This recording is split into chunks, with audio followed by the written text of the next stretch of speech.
कालपर्यंत ज्या एका पक्षामध्ये होत्या लगेच त्या दुसऱ्या पक्षात गेलात. आता लोकांचं काय भलं करतील. आता आम्ही मागच्या वेळेस आता तुम्हाला स्पष्ट सांगायचं म्हणजे घोसाळकरांना मतं दिलं.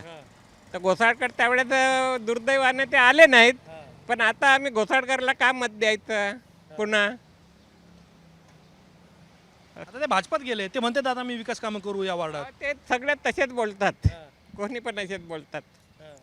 तसेच बोलतात. आता ह्या रोडला किती वर्ष झालेत. हा तिकडे जे कॉन्क्रिटायझेशन केलेलं आहे ते जर तुम्ही बघितलं जिकडे तिकडे हे झालेले आहे, त्याला चरे गेलेले आहेत.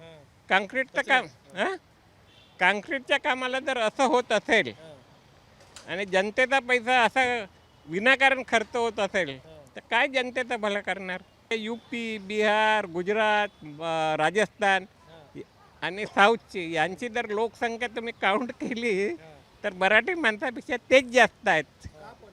हां का आलेत म्हणजे ते रोजगारासाठी आले ना. आपण त्यांना त्यावेळेस मदत केली या म्हणून. तुम्ही मराठी माणूस मुंबईत मायनॉरिटी व्हायला जबाबदार कोण आहे? जबाबदार राजकर्तेच आहेत. दुसरं कोणते राज्य करते? आता कोणाचं नाव घ्यायचं.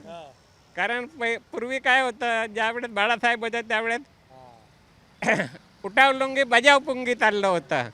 त्यावेळेस कमी होते. पण आता कुठं आहेत. आता कोणी लुंगी उठवत नाही, कोणी पुंगी वाजवत नाही.